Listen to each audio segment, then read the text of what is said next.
or a face. Talked about the fact that you love to eat. I mean, this is. But I know, I like the stuff I eat. I like the vegetables, the fruits, the beans, the stuff I eat now. I like. I like it. Do you call yourself a vegan now then?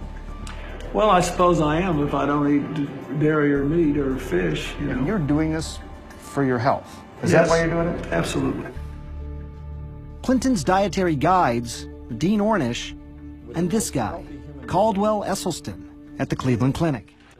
Every month, the 77-year-old Esselstyn holds a day-long seminar, attracting doctors and heart patients from across the country, like Sharon Kintz, a retired private investigator from Canton, Ohio. Kintz had a heart attack 6 months earlier after a coronary artery became completely blocked. What Kintz did next may surprise you.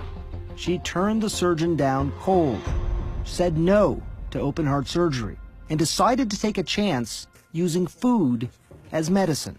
Like President Clinton, Kintz has given up the food she loves, like butter and cheese. She's betting her life on Dr. Esselstyn's diet. She had a heart attack. Oh, yeah, I know. You know Sharon. Oh, yeah.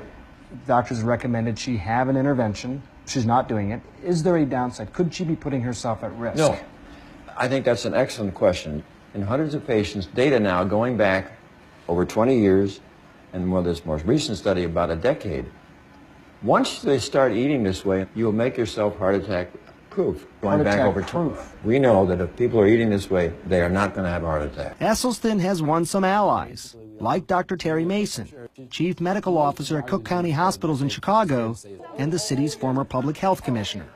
We've eaten ourselves into a problem, and we can eat ourselves out of it.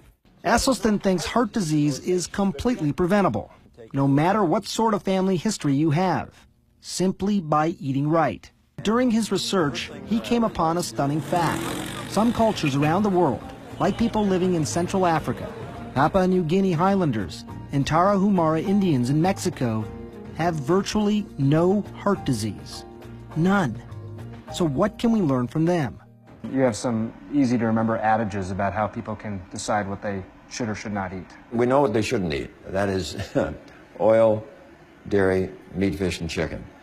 What do we want them to eat? We want them to eat all those whole grains for their cereal, bread, and pasta, beans, vegetables, yellow, red, green, and fruit. Now, what particular vegetables do we want them to have?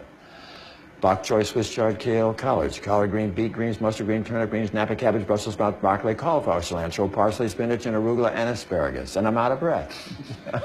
President Clinton's diet, no meat, no dairy, almost no oil, got me thinking how different what he's eating now as compared to what he used to eat, and what most of us still eat.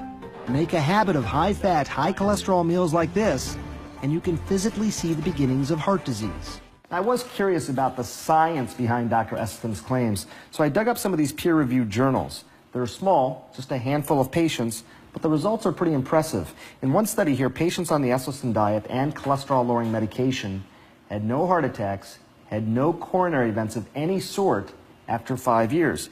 And 3/4 of these patients actually saw their blockages get smaller. You're not talking about just reducing your chance of heart disease. You're talking about potentially reversing heart disease. Oh, absolutely. The late wisdom is that once you develop these plaques, they're there. You're stuck with them. Try not to let them get worse. Is that faulty thinking? I think it's absolutely faulty thinking. Here's a picture Esselstyn likes to show of a heart patient with a blocked coronary artery. And here's that same patient after going on a plant-based diet. You see the way the blockage has almost disappeared? Sharon Kintz survived a heart attack a year ago after a coronary artery became completely blocked. Now she's counting on the Esselstyn diet to keep her from having another. Thankfully, your heart muscle function is normal. Kint's cardiologist, Adnan Zaidi, says so far so good with the diet. It's a difficult sell, but those who get onto it have benefited from it without a question. Kintz is a true believer. So is former President Bill Clinton. And nowadays, they have a lot of high-powered company. All of these CEOs and former CEOs are either vegetarians or vegans. Would you call yourself healthy now? Well, I think I'm healthier than I was. I lost 20-something pounds. All my blood tests are good. All my vital signs are good.